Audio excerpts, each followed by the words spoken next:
World famous kingdoms അതൊക്കെയാണ് ചർച്ച ചെയ്തത്. അപ്പോൾ യേശുവിൻ്റെ ഗോഡ് മാനിഫെസ്റ്റഡ് ഇൻ ഫ്ലഷ്, ദൈവപുത്രൻ ജഡത്തിൽ വെളിപ്പെട്ട സമയത്തിന് മുമ്പ് 4 major kingdoms was preparing for the coming of Christ for his earthly ministry. ഇതാണ് പറയുന്നത്. In connection with his second coming, there will be 4 major kingdoms preparing the world itself to receive Jesus Christ as the King of the universe. ഒരു ഭൂമിയുടെയും രാജാവായി കർത്താവിനെ സ്വീകരിക്കത്തക്ക വിധം ഈ ഭൂമിയിലെ 4 പ്രധാനപ്പെട്ട ശക്തികൾ ഒരുങ്ങുന്നു ഇന്ന് എന്നാണ് സൂചിപ്പിക്കുന്നത്. ഇത് ഇംഗ്ലീഷ് വേൾഡും അല്ലെങ്കിൽ ആംഗ്ലോ അമേരിക്കൻ സാമ്രാജ്യവും കമ്മ്യൂണിസ്റ്റ് രാഷ്ട്രങ്ങളും 3ാം ലോക രാജ്യങ്ങളും അറേബ്യൻ രാജ്യങ്ങളും അങ്ങനെ ലോകത്തിലെ ഇന്നത്തെ ശ്രദ്ധേയങ്ങളായ സാമ്രാജ്യത്വ ശക്തികൾ ഈ ലോകത്തെ കർത്താവിൻ്റെ വരവിന് വേണ്ടി അവിടെ സ്ഥാപിക്കുന്ന ദൈവരാജ്യത്തിന് വേണ്ടി എങ്ങനെ സജ്ജീകരിക്കുന്നു, ഇതാണ് ചർച്ച. അങ്ങനെ പറഞ്ഞത് ഇനിയും തകർന്നടിഞ്ഞ ബാബിലോണിനെ പറ്റി നമ്മൾ സംസാരിച്ചിട്ടുണ്ട്. അതെങ്ങനെ ചരിത്രത്തിൽ വീണ്ടും ബാബിലോണിനിസം അത് രംഗപ്രവേശം ചെയ്യും എന്നത് ഒരു സംശയമാക്കി ഇന്നലെ പറഞ്ഞു. കാരണം ഇപ്പോൾ 1821 ബലവാനായ ദൂതൻ, ശക്തനായൊരു ദൂതൻ തിരികല്ലോളം വലുതായൊരു കല്ലെടുത്ത് കടലിൽ എറിഞ്ഞു കളഞ്ഞിട്ട് ഇങ്ങനെ ബാബിലോൺ എന്ന മഹാനഗരത്തെ ഹേമത്തോടെ എറിഞ്ഞു കളഞ്ഞു, ഇനി അതിനെ കാണുകയില്ല എന്ന് പറയുമ്പോൾ ഓൾറെഡി അത് എറിഞ്ഞ് കളഞ്ഞതാണ്. ആ നഗരപ്പില്ല, അവിടെ ഇനി കുടിപ്പാർപ്പുണ്ടാവില്ല, അറബിക്കാരൻ കൂടാതെ പിടിക്കുകയില്ല, മരുമൃഗങ്ങൾ അവിടെ വസിക്കും. ഇതൊക്കെ നമ്മൾ ചർച്ച ചെയ്യും. അപ്പോൾ എന്താണ് ഈ വെളിപ്പാട് പുസ്തകം പറയുന്ന മഹദിയാം ബാബിലോൺ എന്നതിൻ്റെ പ്രസക്തിയെ പറ്റിയാണ് നമുക്ക് ആദ്യ സെഷനിൽ സംസാരിച്ചത്. ഓക്കെ, മനസ്സിലാകുന്നുണ്ടോ? What is the great Babylon? എന്താണ് ഈ മഹദിയാം ബാബിലോൺ? അത് കേവലം ഒരു ഇറാഖ് എന്ന് പറയുന്നൊരു രാജ്യമാണ്. ആ രാജ്യത്തിൻ്റെ വ്യവസ്ഥിതി മറ്റൊരു രൂപത്തിലും ഭാവത്തിലും എങ്ങനെ നമ്മുടെ സാമൂഹിക ചുറ്റുപാടുകളെ എങ്ങനെയൊക്കെ അഫക്റ്റ് ചെയ്യും, നമ്മുടെ സോഷ്യോ പൊളിറ്റിക്കൽ എക്കണോമിക്കൽ സിനാരിയോയിൽ ഈ ബാബിലോൺ, ദ ഗ്രേറ്റ് ബാബിലോണിൻ്റെ എഫക്റ്റ് എങ്ങനെയൊക്കെ ഉണ്ടാകുന്നു, ഇതിലേക്കാണ് ഇന്ന് പോകുക. ഓക്കെ, അപ്പോൾ ഞാൻ പറഞ്ഞു, ഇറാഖിൽ ബാബിലോൺ എന്ന നഗരം തകർന്നു കിടക്കുന്നു. അതിനി പണിയില്ല, അതിനെ ഇനി കാണില്ല. പക്ഷേ പണ്ട് കണ്ട ബാബിലോൺ റീബിൽഡ് ചെയ്യും എന്നതിനപ്പുറത്ത് അതിലുമൊക്കെ മനോഹരമായിട്ടുള്ള ഒരു വലിയ നാഗരികത, ഒരു സിവിലൈസേഷൻ, ഒരു നിയോ എക്കണോമിക്കൽ ബലം, പൊളിറ്റിക്കൽ ബലം ഈ ബാബിലോൺ കേന്ദ്രീകരിച്ച് വീണ്ടും ചരിത്രത്തിലേക്ക് വരും. ഇതാണ് ഇന്ന് പറയുന്നത്. ലോകത്തിലെ സമ്പന്നമായ ഒരു ബിസിനസ് മേഖലയായി മിഡിൽ ഈസ്റ്റ് കേന്ദ്രീകരിച്ച് ഒരു പുതിയ ബാബിലോണിയ സംസ്കാരം രൂപപ്പെട്ടു വരും. ദുബൈ പോലെയുള്ള നഗരങ്ങളെ, മറ്റിതര അറബ് രാജ്യങ്ങളെ ഒരുമിച്ച് ചേർത്തുകൊണ്ട് ഒരു സമ്പന്ന നഗര സംസ്കാരവും അതിനെ കേന്ദ്രീകരിച്ച് ഒരു അധോലോക വ്യവസ്ഥയും ഒരു അധാർമികമായ ഇമ്മോറലായിട്ടുള്ള ഒരു സിറ്റുവേഷന് ലോകത്ത് സംജാതമാക്കും. അപ്പോൾ അതിനോട് ബന്ധപ്പെട്ടിട്ടില്ല വചനങ്ങൾ വായിച്ചുകൊണ്ട് നമുക്ക് ആരംഭിക്കാം. സെക്കറിയ 5:5 സെക്കറിയ.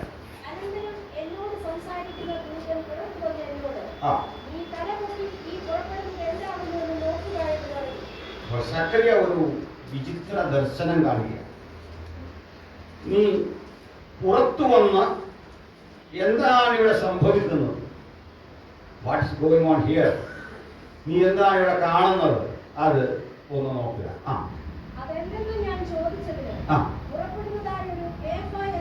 അതെന്താണ് പുറപ്പെടുന്നതായ ഒരു ഏഫ? പിന്നെ വാട്ട് ഈസ് ഏഫ?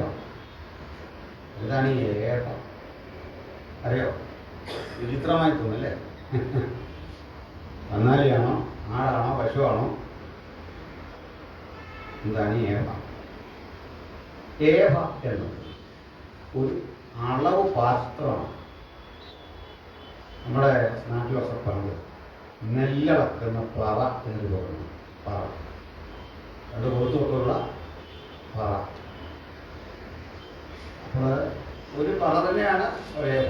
ഒരു വൃത്താകൃതിയുള്ള രണ്ട് കൊടുത്തുള്ള നാഴി പോലെ വലിപ്പമുള്ള,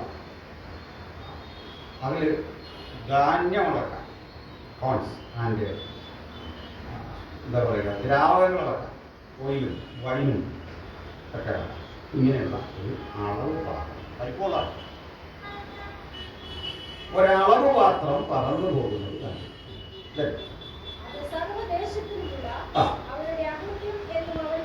ഈ പോകുന്ന വസ്തു അകൃത്യം, ട്രാൻസ്ഗ്രഷൻ ഓ നിയമലംഘനമായി പോകുന്നു, പാപമായി പോകുന്നു, സിൻ. അപ്പോൾ ഈ പാത്രം വാസ്തവത്തിൽ റെപ്രസെന്റ് ചെയ്യുന്നത് പാപത്തെയാണ്. ഓക്കെ,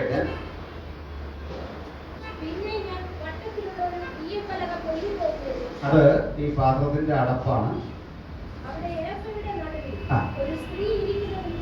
അപ്പോൾ ഈ വിചിത്രമായ പാത്രത്തിന്റെ നടുവിൽ ഒരു സ്ത്രീ ഇരിക്കും.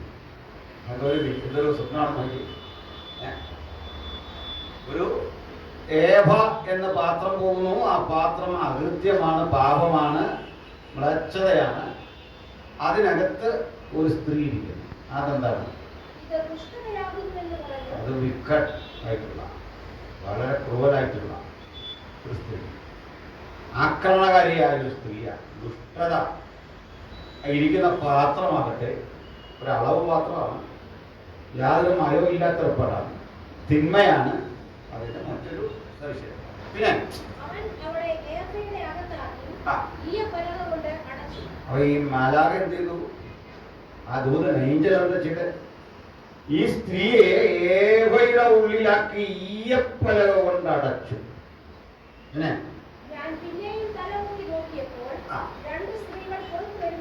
പിന്നെയും വരുന്നുണ്ട് രണ്ട് സ്ത്രീകൾ ചേർന്ന് ചിറകുള്ള, പെരിഞ്ഞാറയുടെ ചിറകുള്ള സ്ത്രീകൾ. ആ ചിറകിൽ കാറ്റുണ്ടായി. അവ വേഗത്തിൽ ഈ പാത്രവുമായി പടന്നു പോകും. രസകരമായ ഒരു വിഷയം അല്ലേ?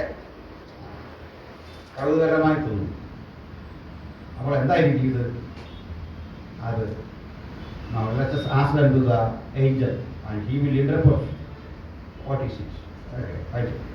എന്നോട് സംസാരിക്കുന്ന ദൂതനോട് അവർ ഏഫയെ എവിടേക്ക് കൊണ്ടുപോകുമെന്ന് ഞാൻ ചോദിച്ചു. അവളെ ഞാൻ ചോദിച്ചു, ഇത് എന്താ ഇത്? What is this? ഏഫ എവിടെ കൊണ്ടുപോകാൻ? ഇത് എന്താ ഇങ്ങോട്ട് കൊണ്ടുപോകണം? ഇവിടെ പോന്ന് സിനാർ. നമ്മുടെ ഫസ്റ്റ് ഡേ ഞാനിത് പറഞ്ഞു. പക്ഷേ സിനാർ ദേശം, സിനാർ ദേശത്തേക്ക് കൊണ്ടുപോകണം. ഈ പാത്രം, അളവ് പാത്രം കൊണ്ടുപോകുന്നത് കമേഴ്ഷ്യലേഫ. ഇതിനെ കൊണ്ടുപോകുന്നത് എവിടെയാണ്? അളവ് പാത്രത്തെ കൊണ്ടുപോകുന്നത് സിനാർ ദേശത്തേക്കാണ്. പിന്നെ അവിടെ ചെന്നിട്ട് ഒരു വീട് പണി, ദുഷ്ടതയ്ക്കൊരു വീട് സിനാർ ദേശത്ത് പണിയാൻ രണ്ട് സ്ത്രീകൾ വന്ന് ഈ പാത്രം എടുത്ത് അവിടെ കൊണ്ടുവച്ചു. ശരിയല്ലേ? ബാക്കി വെച്ചു. കുറെ നാളായിട്ട് അവൾക്ക് സ്വസ്ഥതയില്ല. ഈ പണിയൊന്നും തിരികെ അവിടെ കൊണ്ട് പറയാ. ഇത് വ്യാപാരയഥയാണ്, ബിസിനസ്സാണ് ഈ പാത്രം. ലോകം അത്ഭുതപ്പെടുന്ന വിധത്തിൽ ഒരു ട്രേഡ് സെന്ററായി മിഡിൽ ഈസ്റ്റിലെ പുതിയ സാഹചര്യത്തിൽ ഇറാഖ് പട്ടണം മാറപ്പോൾ അത് കേവലം മുമ്പ് കണ്ട ബാബിലോണിനേക്കാൾ 10 മടങ്ങ് ജനസ്വാധീനമുള്ള ഒരു മഹാനഗരമായി ബാബിലോൺ മാറും. അങ്ങനെ മാറുന്ന ബാബിലോണിലെ ഉൽപ്പന്നങ്ങളും വിറ്റുവരവുകളും ഒക്കെ സംബന്ധിച്ചാണ് വെളിപ്പാട് പുസ്തകം 18-ാം അധ്യായം 22 മുതൽ 21 മുതലുള്ള വചനങ്ങളിൽ നമ്മൾ കാണുന്നത്. somebody please. പിന്നെ ശക്തനായ ഒരു ദൂതൻ ആ. ഇരുകൽമുള്ള വലുതായ ഒരു കല്ലെടുത്ത് സമുദ്രത്തിൽ എറിഞ്ഞു പറഞ്ഞത്, ഇങ്ങനെ ബാബിലോൺ മഹാനഗരത്തെ ക്ഷേമത്തോടെ എറിഞ്ഞു കളയും, ഇനി അതിനെ കാണുകയില്ല. ഈ നഗരത്തിന് 1 മണിക്കൂർ കൊണ്ട് ന്യായവിധി വന്നിട്ട് അത് നാശഗ്രസ്തമാകാൻ പോകുകയാണ്. അത് നശിപ്പിക്കപ്പെടുമ്പോൾ അവിടെ കാണാത്ത ചില കാര്യങ്ങൾ പറയുകയാണ്. വൈദികന്മാർ, ആ. വാദ്യക്കാർ, ആ. കുഴലൂത്തുകാർ, ആ. കാഹളക്കാർ ആ. എന്നിവരുടെ സ്വരം കേൾക്കുക, മ്യൂസിക്സ്, അത്തരത്തിലുള്ള കലാപരിപാടികൾ ഈ നഗരത്തിൽ നിന്ന് അപ്രത്യക്ഷമാണ്. പിന്നെ യാതൊരു കൗശലപ്പണിയും ചെയ്യുന്ന ഇന്നലെ പറഞ്ഞു, ആർക്കിടെക്ചേഴ്സിനെ നിർമ്മാണ മേഖലയുമായി ബന്ധപ്പെട്ട ആരും ഇനി ആ നാട്ടിലേക്ക് വരില്ല. ആ നഗരത്തിലേക്ക് ആളുകൾ പണ്ട് തൊഴിലിന് വേണ്ടി ഓടി. നിർമ്മാണ മേഖലയിൽ വളരെ പ്രധാനപ്പെട്ട സ്ഥലമായിരുന്നു. ഇനി അതിനെ കാണില്ല. പിന്നെ ഒരു ശില്പിയെയും നിന്നിൽ ഇനി കാണുകയില്ല. പിന്നെ തിരികല്ലിന്റെ ഒച്ച ഇനി നിന്നിൽ കേൾക്കില്ല. ആ നഗരത്തിൽ ഇനി തിരികല്ലിന്റെ ഒച്ച. വ്യവസായശാലകൾ അടച്ചുപൂട്ടിയിട്ടു, ഫാക്ടറികളിലെ ഇരമ്പൽ അവസാനിച്ചിട്ടു, ആരവാരം നിലച്ചിട്ടു, ആ മേഖലയിലെ തൊഴിലവസരങ്ങൾ നഷ്ടപ്പെടും. പിന്നെ വിളക്കിന്റെ വെളിച്ചം ആ. ഇനി നിന്നിൽ പ്രകാശിക്കും. വൈദ്യുതി ഇല്ലാതെയാകും, വെളിച്ചമില്ലാതെയാകും. പിന്നെ മണവാളന്റെയും മണവാട്ടിയുടെയും സ്വരം ആ. ഇനി നിന്നിൽ കേൾക്കില്ല. ടൂറിസം ആ നഗരത്തിൽ പ്രധാനപ്പെട്ടതായിരുന്നു, അതും അപ്രസക്തമാവും. പിന്നെ നിന്റെ വ്യാപാരികൾ ആ. ഭൂമിയിലെ മഹത്തുക്കളായിരുന്നു. നിന്നിൽ വന്ന് വ്യാപാരം ചെയ്തത് MNC-കളായി, കോർപ്പറേറ്റ് ബിൽഗേറ്റ്സിനെ പോലെ, അദാനിയെ പോലെ, പാനലൂരിനെ പോലെ, വാൾമാർട്ടിനെ പോലെ ലോകോത്തര കമ്പനികൾ മുതൽ ഇറക്കി സ്പെൻഡ് ചെയ്തു, ഇൻവെസ്റ്റ് ചെയ്തു, ഡെവലപ്പ് ചെയ്തൊരു സിറ്റിയാണ്. അതിലേക്ക് ഇനി ഭൂമിയിലെ വ്യാപാരികൾ വരത്തില്ല. പിന്നെ നിന്റെ ക്ഷുദ്രത്താൽ ആ. സകല ജാതികളും വശീകരിക്കപ്പെട്ടിരിക്കും.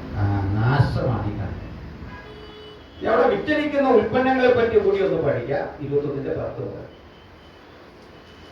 അയ്യോ അയ്യോ മഹാനഗരമായ ബാബിലോണേ, ആ. ബലമേറിയ പട്ടണമേ, ഉം. 1 മണിക്കൂർ കൊണ്ട് നിന്റെ ന്യായവിധി വന്നല്ലോ എന്ന് പറയും. ആ, ഭൂമിയിലെ വ്യാപാരികൾ ആ മുമ്പ് പറഞ്ഞാണ് ഭൂമിയിലെ വ്യാപാരികൾ.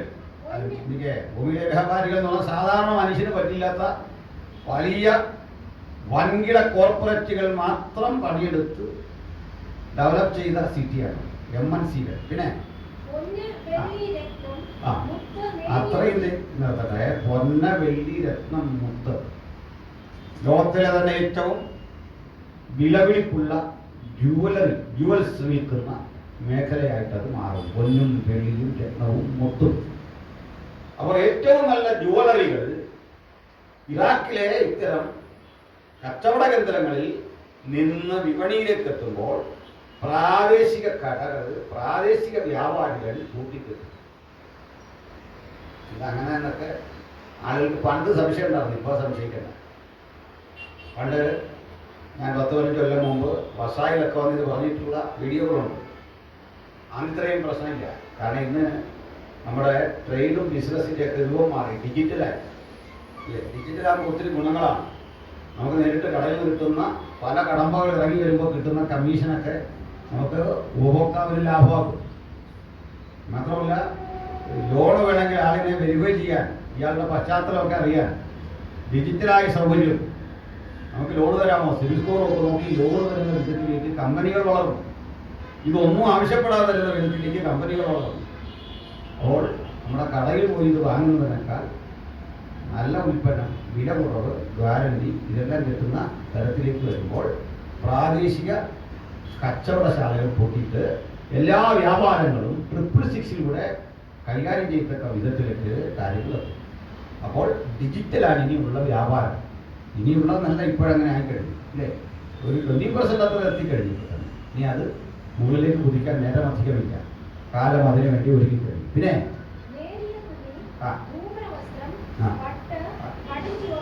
ഏറ്റവും നല്ല ടെക്സ്റ്റൈൽസ് ഐറ്റംസ് ഇവിടെ വിൽക്കപ്പെടും. നാനോ ടെക്നോളജി പോലെയുള്ള ഏറ്റവും നൂതനമായ അഡ്വാൻസ്ഡായ സാങ്കേതിക വിദ്യ ഉപയോഗിച്ച് രൂപപ്പെടുത്തുന്ന വസ്ത്രം. നോക്കി നിൽക്കുമ്പോൾ അതിൻ്റെ നിറം മാറ്റം, അതിൻ്റെ ഭംഗി ആവർത്തിക്കാം, അതിൻ്റെ ചെളി പോരാത്ത, പൊടിപടലങ്ങൾ പോരാത്ത, വിയർപ്പ് പറ്റാത്ത വ്യത്യസ്ത സുഗന്ധം ഏത് ഘട്ടത്തിലും തരുന്ന തരത്തിൽ പ്രോഗ്രാം ചെയ്തിട്ടുള്ള തുണിയാണ് ഈ വിപണിയിൽ വരാൻ പോകുന്നത്. അപ്പോൾ എന്താ സംഭവിക്കുന്നത്? നമ്മുടെ പരമ്പരാഗതമായ വസ്ത്രധാരണ സങ്കല്പഭാഗം മാറും. അപ്പോൾ നമ്മുടെ പരുത്തി കൃഷിയും കർഷകരുടെ നട്ടലൊടിയുന്ന പരിസ്ഥിതിയിലേക്ക് പോയാണ്. ഇതൊന്നും വേണ്ടാതെ വരുന്നു. അമ്പരപ്പിക്കുന്ന ഒരു കാലത്തിലേക്ക് പോവുകയാണ്. ചെളി പുരളാത്ത, മാസങ്ങൾ നിൽക്കുന്ന, ഒരുപക്ഷെ ആജീവനാന്ത് ഉപയോഗിക്കാവുന്ന വിധത്തിലെ സംവിധാനം. അതിന് ഏതെങ്കിലും തരത്തിൽ ചാർജ് ചെയ്യുന്ന ചില കാര്യങ്ങൾ മാത്രമേ വരികയുള്ളൂ. റീചാർജിങ് സംവിധാനങ്ങളുണ്ടാവും. അത്തരത്തിലുള്ള വസ്ത്രധാരണ സങ്കല്പത്തിലേക്ക് ലോകം പോവാം. അപ്പോൾ ഫാഷൻ ഡിസൈനിങ്ങിൻ്റെ കത്തിലൊരു ലോകം. അപ്പോൾ പ്രാദേശിക ഈ ആളുകൾ അതിനകത്ത് തകർന്നു പോകും. അത്ര വലിയ തകർച്ച വരും. അപ്പോൾ കച്ചവടം നമ്മൾ നോക്കി നിൽക്കുക, ധനവാൻ ദരിദ്രനായിത്തീരുന്ന ഒരു സ്ഥിതിയിലേക്ക് ലോകം എത്തുകയാണ്. പിന്നെ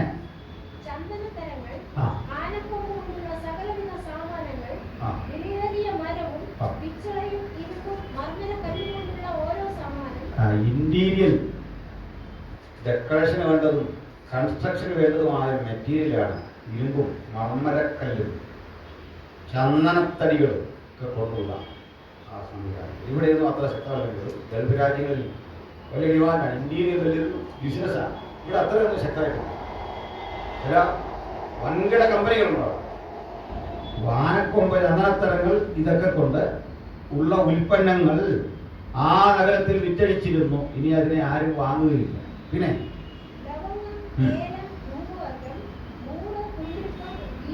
കുന്തിരിക്കം വരെ, മോരും ധൂപവർഗവും മുന്തിരിക്ക, ഇത് പെർഫ്യൂംസ് ആൻഡ് സ്പൈസസ് ആണ്. അപ്പോൾ ലോകത്തിൽ തന്നെ ഏറ്റവും നല്ല പെർഫ്യൂം കിട്ടുന്ന സ്ഥലം അറിയോ? എന്തൊക്കെയൊന്നുമല്ല, ഫ്ലൈറ്റിൽ കൊണ്ടുവരാവുന്നതാണ് ഈജിപ്തിലെ പെർഫ്യൂം.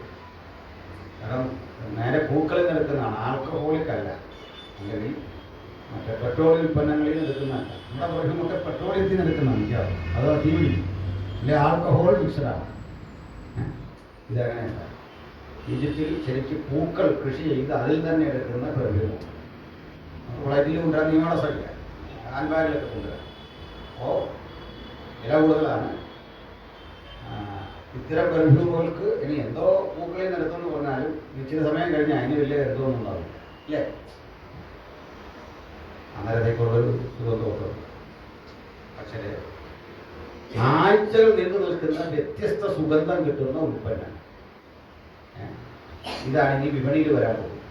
അതിന് വലിയ ഗവേഷണം നടക്കുകയാണ്. ഇത്തരം പെർഫ്യൂമുകൾ വന്നാൽ നമ്മുടെ കൺവെൻഷണലായ പ്രൊഡക്ഷന് മുഴുവൻ മാർക്കറ്റിൽ നിന്ന് അത് അപ്രത്യക്ഷമാണ്. ഇതിലേക്ക് പോകുന്നു കാലം. പിന്നെ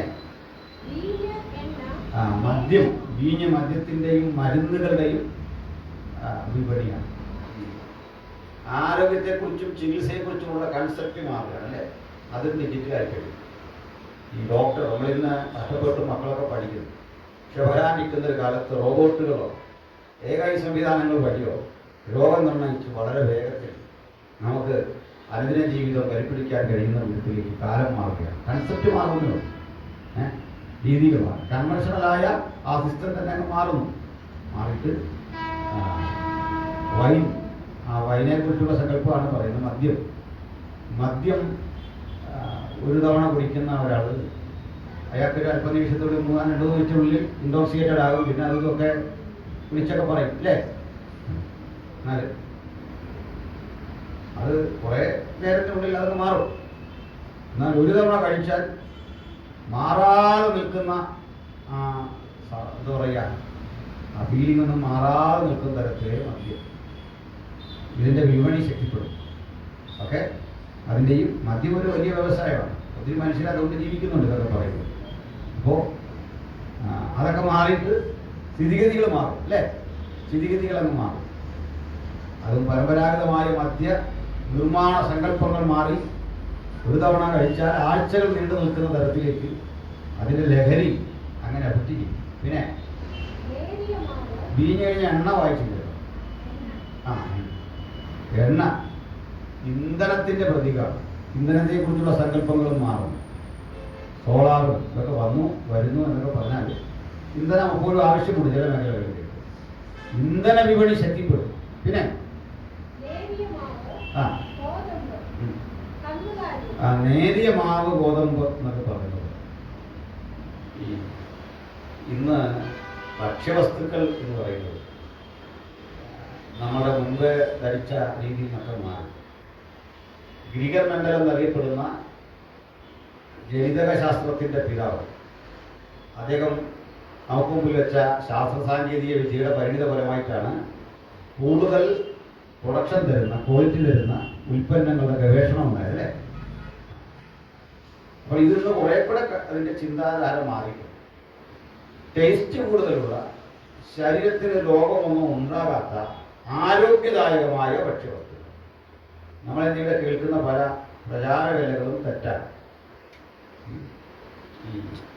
ഞാൻ ആദ്യത്തെ ദിവസം പറഞ്ഞു തോന്നി, പഴയ മനുഷ്യന് ഭയങ്കര ആരോഗ്യമായിരുന്നെന്നും പഴയ ആളുകൾക്ക് ഭയങ്കര ശക്തിയാണെന്നൊക്കെ പറയുന്നത് തെറ്റായ ധാരണയാണ്. പണ്ടത്തെ മനുഷ്യനായിരുന്നു ആരോഗ്യമൊന്നും. പക്ഷെ അന്നത്തെ മനുഷ്യന് ഈ കഠിനാധ്വാനം ചെയ്യാതെ രക്ഷയില്ല, ചാട്ടക്കടിച്ച് പോലും ആ പേടി കൊണ്ട് ചെയ്തു പോകുന്നതാണ്. ഇന്നത് മാറി. മാത്രമല്ല, ഇന്ന് ഈ പ്രായം എന്നത് ഒരു തോന്നൽ മാത്രമായി മാറിയിട്ടുണ്ട് അല്ലേ. ഈ 70 വയസ്സെന്നൊക്കെ പറഞ്ഞാൽ ഒരു യൗവനം തന്നെയാണ്. ഐക്യരാഷ്ട്രസഭ വേൾഡ് ഹെൽത്ത് ഓർഗനൈസേഷൻ 60 വയസ്സ് വരെ യൗവനക്കാരായിട്ട് അംഗീകരിച്ചു മനുഷ്യരെ. അത് സത്യമാണ്. പണ്ടങ്ങനെയാണോ? 40-45 വയസ്സൊക്കെ ഉള്ളപ്പോൾ നമ്മുടെ പിതാവ് എങ്ങനെ ഇരുന്നു എന്ന് ആലോചിച്ചു നോക്കി. ക്ഷീണിതനാണ് അല്ലേ, പപ്പ നല്ല ക്ഷീണിതനാണ്, കണ്ണുകളൊക്കെ പൊഴിഞ്ഞു. പക്ഷെ ഇന്ന് 40, 50, 60 വയസ്സ് യൗവനമാണ്. ആധുനികമായ വൈദ്യശാസ്ത്രത്തിൻ്റെ ഒരു വിജയമാണ്. പിന്നെയും കൊണ്ട് ഒത്തിരി കാര്യങ്ങൾ ഇതേ വിധത്തിൽ ഭക്ഷ്യവസ്തുക്കളുടെ മേഖലയിലുമുണ്ട് ഇത്തരത്തിലെ ചില മാറ്റങ്ങൾ. എന്ന് വെച്ചാൽ ഈ ഭക്ഷണത്തെക്കുറിച്ച് ഒത്തിരി സങ്കല്പങ്ങൾ മനുഷ്യൻ പറയാറ്. നമ്മൾ കഴിക്കുന്നതൊക്കെ വിഷമാണെന്നൊരു ധാരണ, എന്നിട്ടും അതെല്ലാവരും കഴിക്കുകയാണ്. അങ്ങനെ പോകുന്നത് തെറ്റാണ്. ചിക്കനകത്തെല്ലാം വിഷമാണ്, പാലിൽ മായമാണ്, അതൊക്കെ ചുമ്മാ പറയുന്നതാണ്. ഇതെല്ലാം കെമിക്കലാണ് എന്നൊക്കെ പറയുന്നത്. പക്ഷേ മറ്റൊരു കാര്യം, കെമിക്കൽ ഇല്ലാത്തൊരു വസ്തു ലോകത്തില്ല. ഒരെണ്ണം പറ, കെമിക്കൽ ഇല്ലാത്തൊരു വസ്തുവാണ് ലോകത്തിൽ. ഇതിൻ്റെ അളവാണ് പിന്നെ വിഷയം, ഏതളവിൽ വേണം അല്ലേ. നമ്മളിപ്പോൾ മറ്റേ പാവയ്ക്കില്ലേ, പിറ്റൽഗുവ, അത് നല്ല ഇഷ്ടപ്പെട്ടൊരു ഭക്ഷണമാണ്. അതിനകത്ത് സത്യത്തിൽ അതിൽ കേട് വരാതിരിക്കാൻ എൻഡോസൾഫാനാണ് ഉപയോഗിക്കുന്നത്. പക്ഷെ അതിലും വലിയ വിഷയം അതിനകത്തുണ്ട്. ആ കയ്പ് തരുന്ന ആ കയ്പിൽ അതിന് ടേസ്റ്റ് ഇല്ല. കപ്പയ്ക്കുള്ളിലും സെയിമാണ്. എന്തെന്നത് സൈനായിട്ടാണ് അല്ലേ ഏറ്റവും വിഷമുള്ള സാധനം. പക്ഷെ അളവ് കുറഞ്ഞുകൊണ്ടാണ് നമുക്ക് പ്രശ്നമില്ലാത്തത്. ചിലരായി ഈ പാവയ്ക്ക് ഒത്തിരി കഴിച്ചിട്ട് ഷുഗറിന് നല്ലതാണ്. ഒരു ബന്ധവും ഇല്ലേ, ഷുഗറുമായിട്ട് അതിനൊരു ബന്ധവും. നമ്മളീ പറയുന്ന പലതും വെറുതെ കുറേ അന്ധവിശ്വാസം. ഞാനെപ്പോഴും സപ്പോർട്ട് ചെയ്യുന്നത് ആധുനിക വൈദ്യശാസ്ത്രത്തെയാണ്. കാരണം ഇതൊക്കെ പ്രാർത്ഥനാ മനുഷ്യരുടെ കണ്ടെത്തലായിരുന്നു. ലോകത്തെ മാറ്റിമറിക്കാൻ പ്രാർത്ഥനാ മനുഷ്യരുടെ കണ്ടെത്തലായിരുന്നു. ആയുർവേദവും ഹോമിയോയും അക്യുപഞ്ചറും ഇതൊന്നും ഒരു ചികിത്സയല്ല വാസ്തവത്തിൽ. ഇവയെല്ലാം ടെസ്റ്റിമോണിയലാണ്. ടെസ്റ്റിമോണിയൽ എന്ന് പറഞ്ഞാൽ മനസ്സിലായില്ലേ. ഇവിടെ എങ്ങാണ്ട് ഒരു പ്രാർത്ഥനക്കാരനില്ല, അവിടെ ചെല്ലുന്ന ആൾ പറയില്ലേ ഷുഗർ മാറി, കാലിൻ്റെ വേദന മാറി, ഇതിൻ്റെ വീടിൻ്റെ ഫ്രണ്ടിലെ കാര്യമാണ് പറയുന്നത്. മനസ്സിലായി? അവിടെ നിന്ന് ഏതാണ്ട് മാറി, ഇങ്ങനെ മാറി. ഞാൻ ജനിച്ചോളുന്ന സ്ഥലത്ത് ഒരു അത്ഭുതം അടയാളം എല്ലാ വർഷമുണ്ട്. പട്ടാപ്പകല് ആകാശത്ത് നക്ഷത്രത്തെ കാണാം പകൽ. എൻ്റെ ജീവിതത്തിൽ ഇതുവരെ ഞാൻ കണ്ടിട്ടില്ല. തമിഴ്നാട്ടിൽ നിന്ന് ഒന്നും കാണുന്നു, കർണാടകത്തിൽ നിന്ന് ഒന്നും കാണുന്നു, അവിടുത്തുകാരൻ കാണുന്നില്ല. എന്തില്ല എന്ന് പറഞ്ഞാൽ ഇതെല്ലാം ടെസ്റ്റിമോണിയിലാണ്. ആയുർവേദത്തിൻ്റെ സൗഖ്യം അങ്ങനെ ടെസ്റ്റിമോണിയിലാണ്. എന്നിട്ട് ഇന്നാൾ ഉപയോഗിച്ചതാ, രാഷ്ട്രപതി ഉപയോഗിച്ചതാ, ഒരുപാട് പൊടിയാണ് ഇന്നാൾ കഴിച്ചത്, ഭയങ്കരമായിട്ട് മാറി. സത്യമാണ്. നിങ്ങൾ ഉലുവപ്പൊടി ഉപയോഗിച്ചാൽ ഷുഗർ പെട്ടെന്ന് മാറും. പക്ഷെ കിഡ്നി അടിച്ചു പോകും, അതിൻ്റെ പ്രശ്നം. അത് ഉറപ്പ് കേസാ. ഞാൻ തീർച്ചയായിട്ടും പറയാം, സ്ഥിരമായിട്ട് നിങ്ങൾ ഉരുവപ്പൊടി നന്നായിട്ട് കഴിച്ചത് കൊണ്ടിരിക്കുക, ഷുഗർ മാറി, സംശയമില്ല. കിഡ്നി അടിച്ചു അല്ലേ? ആ, അതായിട്ട് ശരി. വീണ്ടും കൊണ്ട് ഒത്തിരി കാര്യങ്ങളിങ്ങനെ നമ്മൾ ആധുനിക വൈദ്യശാസ്ത്രം ഇതൊക്കെ ചെയ്യുന്നത് ആവശ്യത്തിനുള്ള അളവിലാണ് നമുക്കിത് തരുന്നത്. എത്രയോ ഗവേഷണങ്ങൾ കഴിഞ്ഞു, എത്രയോ പഠനങ്ങൾ കഴിഞ്ഞാണ് നമുക്ക് തരുന്നത് ഈ ചികിത്സ ചെയ്യുന്നത്. പിന്നെയും എന്താ പറയുക, ഈ പാമ്പ് കടിക്കുമ്പോൾ നേരെ ഈ ആളിനെ കൊണ്ട് മന്ത്രവാദികൾ എത്തുന്ന ആൾക്കാർ കണ്ടുണ്ടായിരുന്നു. ഞാൻ എൻ്റെ ഫാദറിനെ പാമ്പ് കടിച്ചാൽ 45 വയസ്സുകൾ പാമ്പ് കടിച്ചിട്ട് ചികിത്സിക്കാതെ ഇതുപോലെ മറ്റേ എന്താ വിഷം ഇറക്കുന്ന ആളുണ്ട്. പുള്ളിക്കാരൻ ഈ പാമ്പിനെ വരുത്തി വിഷം എടുക്കുന്നൊക്കെയാണ്. മൊബൈൽ ഫോൺ ഇല്ലാത്ത കാലമാണ്, അന്നേരം പാമ്പിനെ പിടിച്ച് വിഷം ഇറക്കും. മനസ്സിലായില്ലേ? നാലൊരു വയ്ക്ക് എങ്ങാണ്ട് കടിച്ച പാമ്പ് ഈ റോഡും കാടും വെള്ളമെല്ലാം കഴിഞ്ഞ് ആ വിളിച്ചതിലെ പോയേക്കാന്നുള്ളത് തോന്നും. ഇത് തലതല്ലി കരയുന്നത്. ഇതൊക്കെ വിശ്വസിക്കുന്ന മലയാളിയെ പോലെ അന്ധവിശ്വാസം ഇന്ത്യക്കാരനെ പോലെ മൊത്തം എടുത്താൽ എന്തെല്ലാം സൂപ്പർസ്റ്റീഷ്യസ്. ഇതൊക്കെ മാറിയത് എപ്പോഴാണ്? പണ്ട് അറ്റാക്ക് ഒന്ന് മരിക്കുന്നവനെ മാടനടിച്ചു എന്ന് പറഞ്ഞു ഇത് കാലം ഉണ്ടാകും. ഈശാന്റെ അടിച്ചതാണ്. ഇങ്ങനെയൊക്കെ ഒരു കാലമുണ്ട്, ഞാനിതൊക്കെ കണ്ടിട്ടുണ്ട്. നമ്മൾ ഈ ഗ്രാമത്തിൽ ജനിച്ചു വളർന്ന ഒരാളെന്നുള്ളതല്ല, ഇതൊക്കെ നേരാണെന്നൊക്കെ ഓർത്തൊരു കാലമുണ്ട്. ഇതൊക്കെ മാറിയത് എപ്പോഴാണ്? ആധുനികമായ ആ ചികിത്സാ പദ്ധതികളൊക്കെ വന്നപ്പോഴാണ്. ഇത് ഈ അക്യുപഞ്ചറിൽ ഒരു സൂചിയൊക്കെ ശരീരത്തിൽ കെട്ടിക്കും ഉള്ള പരിപാടിയില്ലേ? മനുഷ്യനെ നട്ടൽ വഴിയല്ല ഇങ്ങനെ സൂചി കെട്ടിയ അതെല്ലാം പിന്നെ എന്തെല്ലാം പ്രത്യാഘാതം ഉണ്ടാക്കും. സുഷുമ്ന നാടിക്കകത്തോട് ഇത് കെട്ടിവിട്ട് കഴിഞ്ഞാൽ ആലോചിക്കും എന്തെല്ലാം വിഷയങ്ങൾ അതുവഴി ഉണ്ടാക്കുന്നു. അപ്പോൾ നിങ്ങൾ ചോദിക്കും ഇതൊക്കെ എങ്ങനെയാണ് നിൽക്കുന്നത്? തീർച്ചയായിട്ടും അതിൽ സൗഖ്യമൊക്കെ ഉണ്ട്. ഏത് കപടശാസ്ത്രത്തിലും ചില എഫക്റ്റ് ഉണ്ട്. കാരണം അത് നിലനിൽക്കാൻ വേണ്ടിയുള്ള ഡിമണിക് പവറിൻ്റെ ഓപ്പറേഷനാണ്. ഹോമിയോ ഇതിൽ വലിയൊരു ഭാഷ എന്ന് പറഞ്ഞാൽ നിങ്ങൾ ഈ ഹോമിയോയോ ആയുർവേദമോ ഒക്കെ ഒന്ന് കഴിക്കാൻ പോയി, ആ ഡോക്ടർ ആദ്യത്തെ 1 മണിക്കൂർ നിങ്ങളോട് പറയാൻ പോകുന്നത് ഇംഗ്ലീഷ് മരുന്നിൻ്റെ കുഴപ്പമാണ്. നിങ്ങളുടെ കുറച്ച് നേരം ഇന്നേ അത് ഇന്ന കുഴപ്പമുണ്ട്, അതിന് ഇന്ന സൈഡ് ഇഫക്റ്റ് ഉണ്ട്, അത് ഇന്ന പോലുണ്ട്. അവിടെ രോഗത്തെ ചികിത്സിക്കുന്നു, ഞങ്ങൾ രോഗിയെ ചികിത്സിക്കുന്നു. എന്ത് സാറേ ഞാനതെല്ലാം കഴിഞ്ഞു വന്നാൽ എനിക്ക് മരുന്നുണ്ടെത്താ നിങ്ങൾ ഈ പുതിയ സാധനവും ചികിത്സിക്കും. ഈ എൻ്റെ വൈഫ് ഹോമിയോ കഴിക്കരുത്, ഞാനതിനൊക്കെ എതിരാണ്. ഒരാൾ ഇഷ്ടപ്പെട്ട മരുന്ന് അവർ കഴിച്ചോട്ടെ നോക്കും. 8 കൊല്ലം ഈ തൈറോയിഡിൻ്റെ മരുന്ന് കഴിച്ചു. ഞാനോട് കാല് പിടിച്ച് പറഞ്ഞു, ഈ ദൈവം പാമ്പിനെ ശവിച്ചപ്പോൾ അതിനോട് പറഞ്ഞാണ് നീ പൊടി നിന്ന് ഉപജീവനം കഴിക്കുക, നീ ഈ പൊടിയില്ലാതെ തിന്നരുത്. കാരണം എന്താ, ഇതൊക്കെ അത് കഴിക്കാൻ നല്ല സുഖമാണ്. കുറേ ആൽക്കഹോളും കുറേ ഗ്ലൂക്കോസും ഇല്ലാതെ നമുക്കത് കഴിക്കുമ്പോൾ നല്ല സുഖമാണ്. പിടിക്കോ? അപ്പോൾ പുതിയ കുഞ്ഞുങ്ങൾക്ക് പോലും ഇഷ്ടപ്പെടും ഈ ഹോമിയോ. എന്നിട്ട് പറയുന്നത് എന്താ, അത് പിടിച്ചു വരാൻ താമസിക്കും. ഇപ്പോൾ കഴിച്ചു കഴിഞ്ഞാൽ നമ്മളൊരു 60 വയസ്സാകുമ്പോഴേക്ക് 6 വയസ്സുള്ള വെച്ച് കഴിക്കുമ്പോൾ 60 ആകുമ്പോഴേക്ക് ഇതിൽ പിടിച്ചു കഴിക്കുന്നുണ്ട്. അല്ലെങ്കിൽ ലോകം ഇവിടെ ചെന്ന് നിങ്ങൾ ഓർത്തണം, ഇവിടെ തിരിച്ചു. അപ്പോൾ പറയാണ്, എന്നിട്ടാണ് ഇത്രയും ലക്ഷക്കണക്കിന് മനുഷ്യർ ഈ ചികിത്സയെല്ലാം ചെയ്തത്. എന്താണെന്ന് വെച്ചാൽ എൻട്രൻസ് ചെറിയ മാർക്കിന് തോറ്റതുകൊണ്ട് പറ്റിയ അബദ്ധമാണ് ഈ ഹോമിയോ. അല്ലെങ്കിൽ മനഃപൂർവ്വം ഒരുത്തരം പോയി ഇത് എടുക്കുന്നില്ല. ആയുർവേദം അക്യുപഞ്ചറും ലോകത്തൊരുത്തിനും എടുക്കില്ല. വിവരമുള്ളത് ചെറിയ മാർക്കിന് തോറ്റു, ചെറിയ മാർക്ക് മിടുക്കരായ കുട്ടികളാണെന്നേ. ഒന്നുകൂടെ അങ്ങ് ട്രൈ ചെയ്താൽ മതിയായിരുന്നു. PDS ഒക്കെ കിട്ടിയത്, MBBS ഒക്കെ കിട്ടിയത്. അത് കിട്ടാതെ പോയിട്ട് ഈ പൊടിയും കലക്കിയോ ഇരിക്കുകയാണ്. എന്തൊരവസ്ഥയാണ്. അപ്പോൾ ഇതെല്ലാം മനസ്സിലാക്കേണ്ടത് ഈ ഭക്ഷ്യവസ്തുക്കളെ കുറിച്ചൊക്കെ ഉള്ള നമ്മുടെ സങ്കല്പങ്ങളിൽ ഇതുപോലെയാണ്. വിഷമുള്ള പച്ചക്കറി, ഈ മായം ചേർന്ന പാല്, ഇതൊക്കെ പറയുമ്പോൾ ഓർക്കണം, ഇതൊക്കെ വന്ന ശേഷമാണ് മനുഷ്യൻ്റെ ആരോഗ്യം വർദ്ധിച്ചത്. കാരണം മനുഷ്യൻ ഭക്ഷണം കഴിച്ചു തുടങ്ങിയത്. മറ്റേ വീടിൻ്റെ മുറ്റത്ത് 2 പച്ചക്കറി വെച്ചാൽ അതിൽ നിന്ന് വല്ലതും കിട്ടുമോ? ഒരു സന്തോഷത്തിന് വെക്കാവുന്നേ ഉള്ളൂ. വ്യാവസായിക അടിസ്ഥാനത്തിൽ കൃഷി വന്നത് ബ്രിട്ടീഷുകാർ വന്ന ശേഷം നമുക്കിവിടെ കൃഷി എന്നൊരു സങ്കല്പമുണ്ടായി. കുരുമുളക് പോലും കൃഷി ചെയ്തല്ല, കാട്ടിലുണ്ടായ സാധനം പറിച്ചൊക്കെ വിൽക്കുക ചെയ്തു, കാട് കയറി. അങ്ങനെയാണ് ബ്രിട്ടീഷുകാർ വന്ന് ഈ കൃഷി ഒരു ആവാസ വ്യവസ്ഥയാണ്. പരിസ്ഥിതിയെ തകർക്കാതെ ഉയർന്ന മലമുകളിൽ മറ്റേ തേയില പ്ലാന്റ് ചെയ്തു. അവിടെ തന്നെ ജീവിക്കാൻ വേണ്ട കോട്ടേഴ്സുകൾ ഉണ്ടാക്കി. അവിടെ തന്നെ ഡോക്ടറെ നിയമിച്ചു, അവിടെ തന്നെ സ്കൂൾ ഉണ്ടാക്കി, തൊഴിലാളി അതിനകത്ത് തന്നെ ജീവിക്കുക. ആ ഒരു സിസ്റ്റം കൊണ്ടുവന്നപ്പോഴാണ് വൻതോതിൽ പ്രൊഡക്ഷൻ ഉണ്ടായത്. നമ്മൾ ഈ ടാറ്റയും ഒക്കെ അതൊക്കെ പറയുമ്പോഴും അവർ ഈ ഭൂമി കയ്യേറി എന്നൊക്കെ പറയുമ്പോഴും ഇങ്ങനെയൊക്കെ കേരളത്തിൽ സ്ഥലമില്ലായിരുന്നെങ്കിൽ നിങ്ങൾ ആലോചിച്ച് നോക്കി നമ്മളെങ്ങനെ ചായ കുടിക്കും? ഇതുണ്ടാവണ്ടേ, ഈ ഡയറക്റ്റ് ഉണ്ടാവണ്ടേ, റബ്ബർ ഉണ്ടാവണ്ടേ? അപ്പം ഇതൊക്കെ ഉള്ളത് കൃഷിയെക്കുറിച്ചുള്ളൊരു കാഴ്ചപ്പാടിലാണ്, നൂതനമായ കാഴ്ചപ്പാടാണ്. ഇങ്ങനെയുള്ള വാൾമാർട്ട് പോലുള്ള കമ്പനികൾ ടേസ്റ്റി ആയിട്ടുള്ള ഫുഡ് നമുക്ക് തരാനുള്ള വലിയ ഗവേഷണത്തിലാണ്. നമ്മൾ BT വഴുതനയുടെ പരീക്ഷണം നിരോധിച്ചുകൊണ്ട് ഇവിടെ കണ്ട് കൊടുക്കുന്നത് ഇവരെ പണിയാണ് അതൊക്കെ. അതിനെ സപ്പോർട്ട് ചെയ്യണം. BT വഴുതന എന്ന് പറയുമ്പോൾ ഒരാളെ ചോദിച്ചു കഴിഞ്ഞാൽ ഈ വഴുതനയ്ക്ക് ഇനിഷ്യലായോ അന്ത്യകാലമാകുമ്പോഴേക്ക്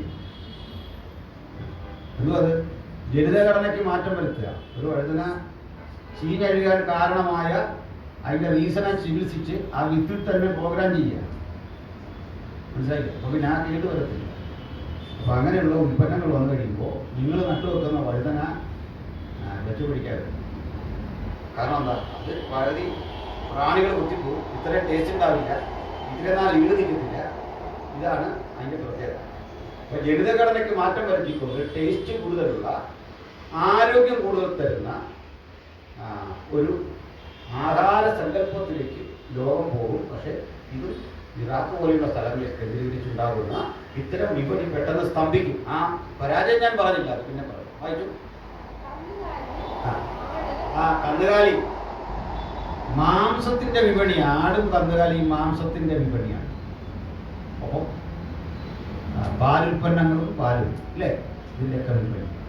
ഇത്രയൊക്കെ ചെന്നാൽ ഇറച്ചി തരുന്നത് മൃഗത്തെ കൊന്നിട്ടല്ല, അതിൻ്റെ ഒരു സെല്ല് വികസിപ്പിച്ചെടുത്ത് ഒരു 10-15 മിനിറ്റിനുള്ളിൽ നമുക്ക് നല്ല ഒന്നാമത് ഇറച്ചി കിട്ടും, മൃഗത്തെ കൊല്ലാതെ. കടകളെല്ലാം കിട്ടുന്ന ഇറച്ചി എങ്ങനെയാണ്? മൃഗത്തെ കൊല്ലുന്നില്ല. അതുപോലെ തന്നെ ഈ പഴവും മറ്റു ഉൽപ്പന്നങ്ങളും ഒക്കെ ഉണ്ടാക്കുന്ന പോലും നമ്മളിങ്ങനെ എടുത്തിട്ട് രാവിലെ മുതൽ നമ്മുടെ കാരണവർ ദുബായിലൊന്ന് വെട്ടി വെള്ളം തിരിച്ചു വിടുകയാണ്. അവരത് കണ്ടാൽ ചിരിക്കും. കാരണം കുട്ടിക്ക് അതിന് കിടന്ന് ഭക്ഷണം കൊടുക്കുന്നവരാകുമ്പോൾ ഇത്രയും വെള്ളം ഒഴുക്കി വിടുന്നു. ദാഹിക്കുന്ന സമയം നോക്കി ഒരു ഡ്രോപ്പ് വാട്ടർ, മൈക്രോ ഇറിഗേഷൻ പ്രോജക്റ്റൊക്കെ ഇസ്രയേലിൽ വരുന്നെങ്കിൽ പറയുക. ഞാൻ കഴിഞ്ഞ ദിവസം വരാനുള്ള വഴിയൊക്കെ പറഞ്ഞു. മനസ്സിലായില്ലേ?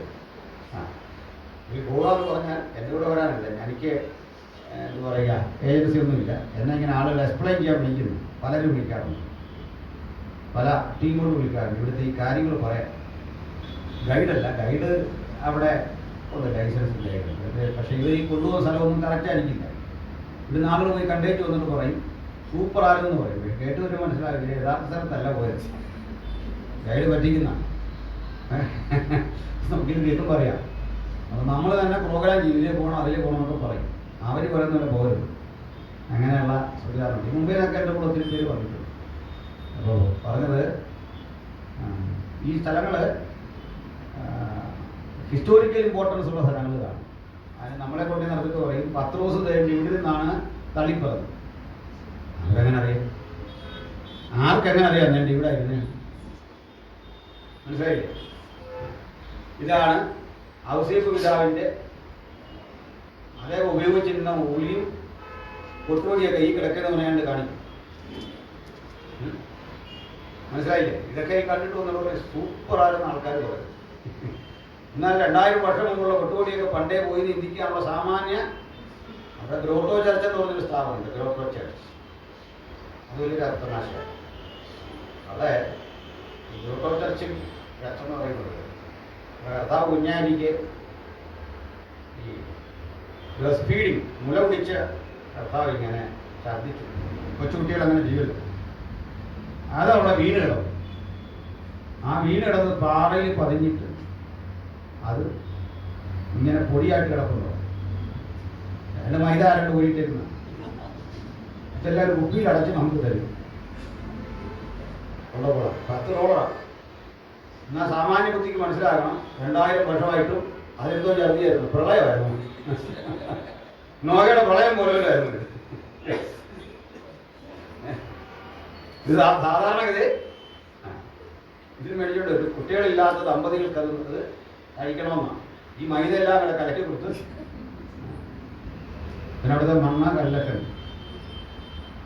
ഇതൊക്കെ വില കൊടുത്ത് മേടിച്ചുകൊണ്ട് വരിക ആൾക്കാർ അവരുടെ കോട്ടെ. അതുപോലെ ചില സൗകര്യങ്ങളുണ്ട്. നമ്മൾ എപ്പിസ്കോപ്പൽ സഭകളോട് കൂടെ പോയാലുള്ള ചില വിഷയങ്ങളുണ്ട്. ഇതിൽ ഈ ഓരോ പള്ളിയുടെ മുമ്പിലും കൊന്ത റീചാർജ് ചെയ്യാനായിട്ട് തീരും. ഇങ്ങനെ റീചാർജ് ചെയ്ത് നമ്മുടെ സമയം പോകും. ഈ സ്ഥലം കാണാൻ വന്ന് നമ്മൾ 2-3 മണിക്കൂർ ഒരു പള്ളിയുടെ മുമ്പിൽ നിന്ന് നേരെ വന്നാൽ പിന്നെ ഇവിടെ വെച്ചൊക്കെ ചെയ്താൽ പോലെ നന്നായിട്ടൊക്കെ റീചാർജ് ചെയ്തോണം അല്ലേ. ഓരോരുത്തർക്കും ചെന്ന് ഞാൻ എന്തൊരു ഭാഷയെ റീചാർജ് ചെയ്യുന്ന പറഞ്ഞാൽ ചെയ്ത് പോവാം. ഓക്കെ, അപ്പോൾ ഇവിടെ ഇസ്രായേൽ ചെന്ന് കഴിഞ്ഞാൽ ഇങ്ങനെയുള്ള ഒത്തിരി കാര്യങ്ങളുണ്ട്. ആധുനികമായ കൃഷി രീതി എനിക്കറിയണ്ട. ലോകത്ത് അവിടെ ഡേവിഡ് ബെൻഗൂരിയോൺ അധികാരവൽക്കായിരുന്നു ആദ്യം അവിടുത്തെ ലീഡറായിട്ട്. സ്വാതന്ത്ര്യം കിട്ടിക്കഴിഞ്ഞു. സ്വാതന്ത്ര്യം 48-ൽ അവർ തിരിച്ചു വന്നു. 1919 തിരിച്ചു വന്നു. 48-ൽ ബെൻഗൂരിയോൺ പ്രധാനമന്ത്രിയാകുമ്പോൾ അദ്ദേഹത്തെ സ്വീകരിക്കാൻ കൊടുക്കാൻ പൂക്കളില്ലാത്ത രാജ്യമായിരുന്നു. ബൊക്കെ കൊടുക്കാനില്ല, പൂമാല അണിയിക്കാനില്ല. പാരീസിലേക്ക് പ്രത്യേകം ഫ്ലൈറ്റ് ചാർട്ട് ചെയ്ത് അവിടുന്ന് പൂക്കളും ബൊക്കെയൊക്കെ ഇറക്കുക. അത്ര ദരിദ്രാവസ്ഥ കഴിഞ്ഞ സ്ഥലമാണ് ആ സ്ഥലം. ബെൻഗൂരിയോൺ അധികാരത്തിലേറിയ ശേഷം പൂക്കളുടെ കൃഷിക്ക് സൗജന്യ വൈദ്യുതിയും വെള്ളവും കൊടുക്കാൻ തുടങ്ങി.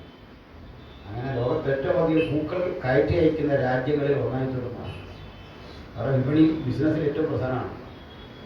ഭക്ഷ്യ സുരക്ഷയുള്ളൊരു സ്ഥലമാണ്. ഭക്ഷണം മിച്ചമാണ്. കിബൂട്സുകൾ എന്നറിയപ്പെടുന്ന അവരുടെ കാർഷിക സംഘങ്ങൾ അവർ ചേർന്ന് കൃഷി ഉണ്ടാക്കി ആപ്പിളും മറ്റ് ഉൽപ്പന്നങ്ങളൊക്കെ അറബ് രാജ്യങ്ങളിൽ സ്റ്റിക്കർ അടിച്ചു വരുന്നതെല്ലാം പണ്ട് നിരോധിച്ച കാലത്തും കറങ്ങി തിരിഞ്ഞ് അവിടെ വരികയാണ്. യമൻ വഴി ഇങ്ങനെയുള്ള ഭക്ഷ്യസുരക്ഷയുള്ള സ്ഥലമാണ്. ഇതിലുണ്ട് പറയാം. ഈ ഞാൻ മുമ്പ് പറഞ്ഞൊന്നും അറിയില്ല. ഇവർക്ക് മിഡിൽ ഈസ്റ്റിൽ ശുദ്ധജലമുള്ള ഒരു സ്ഥലം ഇസ്രായേലാണ്. അത് അവരുടെ ഗലീലിയ കടലാണ്. ഗലീലിയ തടാകം ശുദ്ധജലം അവിടെയുള്ളൂ മിഡിൽ ഈസ്റ്റിൽ. ഈ ശുദ്ധജലത്തിൻ്റെ ഉപയോഗം കൂടി ഇത് കടൽ വറ്റാൻ തുടങ്ങി. കടലല്ല, ശരിക്കും അത് ലീക്കാണ്. വറ്റി ഒരു ദിവസത്തിന് 1 ഇഞ്ച് വീതം വറ്റാൻ തുടങ്ങി വെള്ളത്തിൻ്റെ ഉപയോഗം. ഈ അപകടം നടത്തിയിട്ട് ഐക്യരാഷ്ട്രസഭ സിറിയയിൽ നിന്ന്, യോർദാനിൽ നിന്ന്, ഈജിപ്തിൽ നിന്നുമുള്ള ശാസ്ത്ര സംഘത്തെ അവിടേക്ക് അയച്ചു. ഇത് പഠിക്കുക. അവരോടൊപ്പം ഈ പോക്ക് പോയാൽ 96 ആകും. 90s-ലാണ് ഈ ഗവേഷണം നടക്കുന്നത്. 96 ആകുമ്പോഴേക്കും ഇസ്രയേലിൽ കുടിവെള്ളം ഒരു അപൂർവ സംഭവമാകും. ഏറ്റവും വില കുടിവെള്ളത്തിനായി മാറും. ഇത് പറ്റും. റിപ്പോർട്ട് കൊടുക്കുന്നു. അവർ കേട്ടില്ല. ഹെർമോന്യ മലയുടെ മുകളിലേക്ക് മെഡിറ്ററേനിയനിലെ വെള്ളം പമ്പ് ചെയ്ത് കയറ്റി ആ വെള്ളം ശുദ്ധി ചെയ്ത് ഏറ്റവും ക്വാളിറ്റിയുള്ള ഉപ്പുണ്ടാക്കി. ഇപ്പോഴും ലോകത്ത് ഏറ്റവും വിലയുള്ള ഉപ്പ് അവിടെയാണ്, ക്വാളിറ്റിയുള്ള ഉപ്പ്. അവശേഷിച്ച വെള്ളത്തിൽ നിന്ന് ഈ മിനറൽസ് എല്ലാം വേർതിരിച്ചെടുക്കും. ശുദ്ധജലം വീണ്ടും ഈ ഗലീലിയ കടലിലേക്ക് ഒഴുകി. ഗലീലിയ കടലിൽ പൊങ്ങിയാണ്. അത്ഭുതമല്ല. 96-ൽ അത് പറ്റുമെന്ന് പറഞ്ഞ ഇടത്ത് 93 ആകുമ്പോഴേക്കും സിറിയയിലേക്കും ഈജിപ്തിലേക്കും യോർദാനിലേക്കും കുപ്പിവെള്ളം കയറ്റി അയച്ച് ലാഭം കൊയ്യാൻ തുടങ്ങി. അത്തരം നിശ്ചയദാർഢ്യങ്ങളുടെ സ്ഥലമാണ്. ഒത്തിരി കൊണ്ട് പറയാം. അവസരമുണ്ടെങ്കിൽ വൈകിട്ട് നമുക്കത് ചിന്തിക്കാം. അപ്പോൾ ഇറാഖിലുണ്ടാകുന്ന വിപണിയിൽ നല്ല ഇറച്ചി, അതുപോലെ നല്ല പാലുൽപ്പന്നം, ഇതൊക്കെ വരും. പക്ഷേ അടുത്ത വഴി അത് പെട്ടെന്ന് ഊട്ടിക്കിടും. നല്ല വാഹന വിപണി അവിടെ ശക്തിത്വം. വാഹന വിപണി പൊല്യൂഷൻ ഇല്ലാത്ത തരത്തിൽ വാഹനങ്ങൾ ഉണ്ടാവും. പിന്നെ മനുഷ്യന്റെ ദേഹവും പ്രാണനും അവിടെ ബിസിനസ്സാവും. ഇതൊരു അത്ഭുതമാവില്ലേ? ഒരു കാലഘട്ടത്തിൽ ഇതൊക്കെ ചിന്തിച്ചാൽ എങ്ങനെയെന്ന് നമ്മൾ അത്ഭുതപ്പെടുക. ഇന്ന് അതിലേക്കൊക്കെ ശാസ്ത്രം പറഞ്ഞു. മനുഷ്യന്റെ ദേഹവും പ്രാണനും വിൽപ്പനയ്ക്ക് വെക്കും. ചിത്രമല്ല, വിൽപ്പനയ്ക്ക് വെക്കും എന്ന് പറഞ്ഞാൽ നമുക്കിപ്പോൾ അറിയാം. ഈ പുതിയൊരു ജീവിത സങ്കല്പം പാശ്ചാത്യത്തിലൊക്കെ വന്നിട്ടുണ്ട്. മക്കൾ വേണ്ട, കല്യാണം വേണ്ട, അല്ലേ? ഇപ്പോൾ താല്പര്യമാണ് ലിവിങ് ടുഗദർ അല്ലെങ്കിൽ ബി സെപ്പറേറ്റ്, ഇങ്ങനെ വന്നിരിക്കുക. അപ്പോൾ അഥവാ ഭാര്യയും ഭർത്താവ് ആണെങ്കിൽ തന്നെ കുഞ്ഞുങ്ങൾ വരും, അവർക്കതൊരു ബാധ്യത. കാരണം നമ്മുടെ നാട്ടിലെ പോലെയല്ല, ഒരു 13 വയസ്സ് വരെ കുഞ്ഞിനെ നോക്കിയില്ലെങ്കിൽ നമ്മൾ അകത്ത് പോകും അല്ലേ? നേരെ അകത്തോട്ടാ പോകും. പ്രായം പോലെ കുഞ്ഞുങ്ങളെ ശ്രദ്ധിച്ചില്ലെങ്കിൽ നമ്മുടെ കാര്യം പോക്കാം. ഒരു കുഞ്ഞ് ക്ലാസ്സിൽ ഇരുന്നുകൊണ്ട് തലയിൽ പറഞ്ഞാൽ പേരുണ്ടെന്ന് പറഞ്ഞാൽ കൗൺസിലിങ്ങിന് വിടുകയാണ്. അപ്പൻ്റെ അമ്മയുടെയൊക്കെ പേര് പ്രശ്നം വരും. കുഞ്ഞിനെ നോക്കണം. വലിയ വിഷയം. കുഞ്ഞു ഓടി ഇവിടെ കാണാൻ തട്ടി ചെറിയ മുറിവ് വന്നാണ് കൗൺസിലിംഗ് വഴി തിരിച്ചറിഞ്ഞാൽ കുഞ്ഞിനെ തല്ലുമെന്നൊക്കെ പറഞ്ഞാൽ സംഗതി മാറും. നമ്മളോടൊക്കെ കണ്ടിട്ടില്ല, നമ്മൾ തുടങ്ങുന്നതേ കുഞ്ഞിനെ തല്ലുമെന്ന് പറഞ്ഞുകൊണ്ടാണ്. ഈ സ്ത്രീകൾ ചിലപ്പോൾ ചില കുഞ്ഞുങ്ങളെ കയ്യിലെത്തിട്ട് ലാളിക്കും ആദ്യം പറയുന്ന കേട്ടുണ്ടോ? ഒന്നും കേട്ടുണ്ടോ? ഇനി ഇങ്ങനെ കുറച്ച് നേരം വെച്ചിട്ട് പറയും കള്ളൻ. നല്ല വാക്കൊന്നും പറയാനില്ല. കൊച്ചിനെ ആദ്യം കയ്യിലേക്ക് എടുത്ത് സ്നേഹം കൊണ്ട് വിളിക്കുന്നത് എങ്ങനെയാ പക്ഷേ ആദ്യം പറയുന്ന വീട് നമ്മൾ കള്ളൻ കൊല്ലിഞ്ഞ നമ്മുടെ തുടക്കം ഇത് നെല്ല് കേട്ടാ വളരുന്ന ചെറുപ്പത്തിലെ കേൾക്കുന്ന സുഭാഷിതങ്ങളല്ല ഇതാണ്. അവിടെ കാണും കുഞ്ഞിനെ വീട് നമ്മൾ പോയി എത്തേണ്ട ഭക്ഷണം കഴിച്ചില്ല എന്താ പറയും, വരുന്നു ഉമ്മാക്കി. അതൊക്കെ പാശ്ചാത്യരായും ചെന്ന് പറഞ്ഞു നോക്കി. നമ്മൾ ക്ലാസ്സിൽ ചെന്നിട്ട് പറയും ഉമ്മാക്കി വന്നു, ഞാൻ പേടിച്ചു പോയി, ഞാൻ കണ്ടെന്ന് പറഞ്ഞുണ്ടല്ലോ. നമ്മൾ യഥാർത്ഥ ഉമ്മാക്കി കാണും. എനിക്ക് ചെയ്യില്ല, എല്ലാവരും ഇങ്ങനെ പേടിപ്പിക്കാം. ഭയപ്പെടുത്താനൊന്നും പറ്റിയില്ല. കൗൺസിലിംഗ് വഴി കണ്ടുപിടിക്കും. ഇവിടെ ദേവോദരമൊക്കെ ഏൽപ്പിച്ചാൽ അല്ലാതൊന്നും പറ്റിയില്ല. അവിടെ അതുകൊണ്ട് ഈ കുട്ടികൾ വേണ്ടാന്നുള്ളൊരു സങ്കല്പമാണ്. അല്ലെങ്കിൽ നമുക്ക് അഡോപ്റ്റ് ചെയ്യാം. അതും അല്ലെങ്കിൽ കുട്ടികളെ എന്താ പറയുക, അപ്പോൾ ചിലർ ജോലി പോലെ മറ്റൊരാളുടെ ആ കുട്ടിയെ പ്രസവിക്കാൻ തയ്യാറുള്ള സ്ത്രീകളും ഈ ഭ്രൂണം അത്തരം സംവിധാനങ്ങൾ. കൂടാതെ ഈ കുട്ടിയെ വേണം. അപ്പോൾ ശാസ്ത്രം ഏറ്റവും നൂതനമായ ചില സംവിധാനങ്ങൾ കണ്ടെത്തും. നമുക്ക് 2-3 ആഴ്ച പ്രായമായ ഈ ശൈവട്ട് ഇതിനെടുത്ത് ഗർഭസ്ഥാവസ്ഥയിലുള്ള കുഞ്ഞിനെ പുറത്തെടുക്കും. എന്നിട്ട് വീടിനുള്ളിൽ തന്നെ അതിനെ വളർത്ത്. ഞാൻ എൻ്റെ ഒരു അറിവില്ല പറയുന്നത്. നമ്മൾ ഈ മത്സ്യമൊക്കെ വളർത്തുന്ന അക്വേറിയം പോലെ സംവിധാനം അതിനകത്ത് വളർത്താം. പിന്നെ അവിടെ കിടക്കാം. അപ്പോൾ ആ കുഞ്ഞ് ഇങ്ങനെ നമ്മൾ ജോലി ചെയ്യുന്ന ഇടത്തിരുന്ന് കാണാം. ക്യാമറ വഴി അതിൻ്റെ ചിരിയും കളിയുണ്ട്, അതിൻ്റെ വളർച്ചയെല്ലാം കാണാം. അപ്പോൾ അതിനെ കണ്ടു. ആരും ഭർത്താവിന് വീട്ടിൽ പോയിരിക്കുക, കുഞ്ഞും വീടുണ്ട്, കുഴപ്പമൊന്നുമില്ല. ഈ ഘട്ടത്തിൽ ഭാര്യയ്ക്ക് തോന്നുകയാണ് ഈ കുഞ്ഞിന് സൗന്ദര്യം പോരാ. പുള്ളിക്കാരി അങ്ങനെ വന്നപ്പോൾ പറഞ്ഞു, ഈ കുഞ്ഞ് നിങ്ങളെപ്പോലെ ഇരിക്കാൻ പാടില്ല. ആരെപ്പോലെ ഇരിക്കണമെന്ന് ചോദിച്ചു പറയാം. ഷാരൂഖ് ഖാന്റെ കുട്ടി. അയാൾ പറഞ്ഞു അതെനിക്ക് കുഴപ്പമില്ല, പക്ഷെ എനിക്ക് ഒറ്റ ആഗ്രഹമുള്ളൂ, മനീഷദാസിന്റെ കുട്ടി പാവം. പെണ്ണുങ്ങൾ വിടാൻ പറ്റുമോ? അവർ പറഞ്ഞു അവൻ ജാക്സന്റെ കുട്ടി നൃത്തം ചെയ്യും. അതിന് കുഴപ്പമില്ല. ഇതൊക്കെ അവരുടെ ക്ലിനിക്കിൽ അറിയിച്ചു. അതറിയാം. യേശുദാസിന് ഇത്ര മനോഹരമായി പാടാൻ കഴിഞ്ഞതിൻ്റെ ജനിതക രഹസ്യം ശാസ്ത്രം കണ്ടുപിടിക്കുകയും എന്തോ ജാക്സന്റെ നൃത്തവൈഭവത്തിൻ്റെ പിന്നിലെ കാരണമുണ്ട്. അതിലേക്കുള്ള യാത്രയാണ്. മനുഷ്യരത്തിലെ 310 കോടി ജിനോം കോഡുകൾ വായിച്ചെടുക്കുക 2000 ആണ്ടിന്റെ തുടക്കത്തിലാണ്. അതേപ്പറ്റി വന്ന വാർത്ത മനുഷ്യൻ ചന്ദ്രനെ കാലുകുത്തിയതിലും വലിയ സംഭവമാണ്. ജന്മനാ തന്നെ രോഗസാധ്യതകളുടെ പരമ്പരാഗത രോഗങ്ങളുണ്ടല്ലോ, അതിൻ്റെ മുഴുവൻ സാധ്യതകളെയും മാറ്റത്തക്ക വിധത്തിലെ ചികിത്സകൾ ഒരു കുട്ടി ജനിക്കുമ്പോഴേ തുടങ്ങി. അങ്ങനെ ജനിക്കാൻ പോകുന്ന കുട്ടികൾ നമ്മുടെ സങ്കല്പങ്ങൾക്കപ്പുറത്താണ്. ആലോചിച്ചു. ജാക്സന്റെ നൃത്തവൈഭവമുള്ള, യേശുദാസിന്റെ സംഗീത വൈഭവമുള്ള, അങ്ങനെ ഇവർക്കൊരു പേറ്റന്റ് അവർക്ക് അവരിൽ നിന്ന് ആ ജീനുകൾ ഏതെങ്കിലും തരത്തിൽ എടുത്തിട്ടുണ്ടെങ്കിൽ അതിനൊരു പേയ്മെന്റ് കൊടുക്കണം. നമ്മൾ ഒത്തിരി ആയി കഴിയുമ്പോൾ വലിയ പൈസ വേണ്ട. ഇതൊക്കെ അധർമ്മം സർവ്വസാധാരണമാകാനുള്ള എളുപ്പ വഴികളാണ് ഈ പറഞ്ഞത്. അത് മനുഷ്യന്റെ ദേഹവും മനുഷ്യന്റെ പ്രാണനും ഒക്കെ വിൽപ്പന ചരക്കാവ് എന്ന് പറഞ്ഞാൽ അക്ഷരാർത്ഥം ഇങ്ങനെയാണ്. ഇത്തരത്തിലുള്ള ക്ലിനിക്കുകളും റിസർച്ച് സെന്ററുകളും ലബോറട്ടറികളും ഈ സ്ഥലങ്ങളിൽ പോകും. അത് തീർന്നല്ലേ? ബാക്കി വായിച്ചത് എന്നീ ചരക്കുകൾ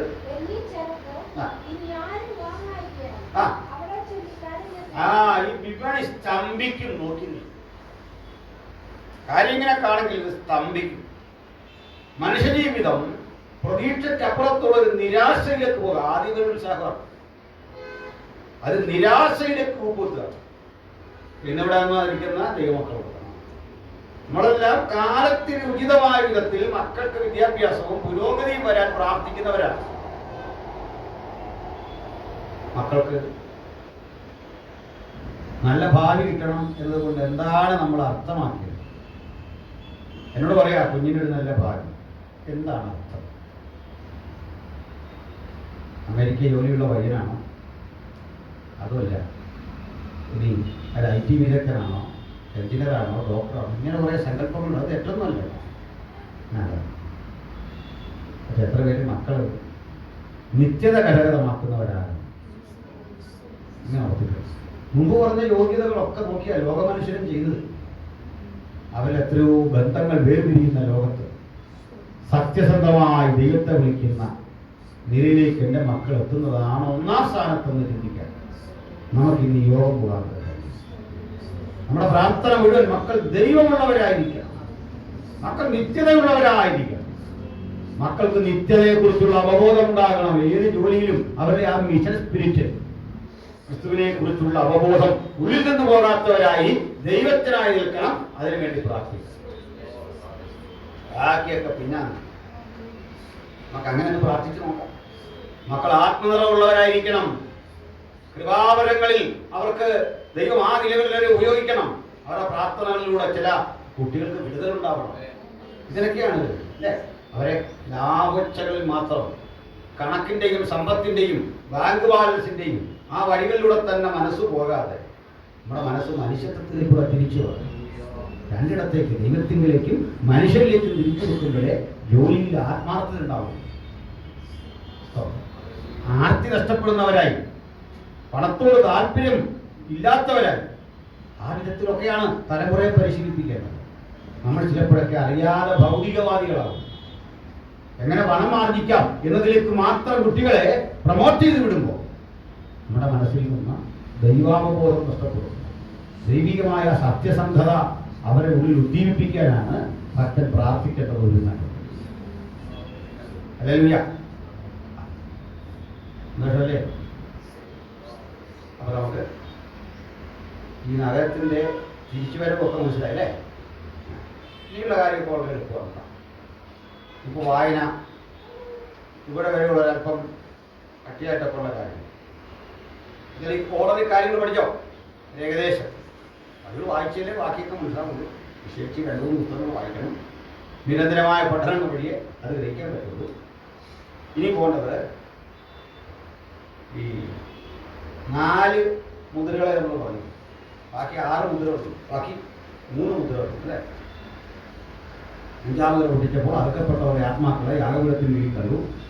6-ാം മുദ്ര പൊട്ടിച്ചപ്പോൾ സൂര്യൻ കരിമ്പടം പോലെ കറുത്തു, ചന്ദ്രൻ രക്തതുല്യമായി തീർന്നു. അങ്ങനെ തുടങ്ങും. കലാമിറ്റിയാണ്, നാച്ചുറൽ കലാമിറ്റീസാണ്. ഇനി 7-ാം മുദ്ര പൊട്ടിക്കുമ്പോൾ 7 കാഹളങ്ങൾ ലഭിക്കുകയാണ്. ആ കാഹളങ്ങൾ ഊതുന്ന രംഗം പോലൊന്ന് പറഞ്ഞു പോകാം. കാഹളങ്ങൾ ഊതുന്നതിനെ കുറിച്ച് പറയുന്നത് 8-ാം അധ്യായത്തിലാണ് അല്ലേ? അപ്പോൾ 8-9 അധ്യായത്തിൽ നിന്ന് 7 കാഹളങ്ങൾ ക്രമമായിട്ട് ഒരാൾ വായിക്കും. ക്രമത്തിൽ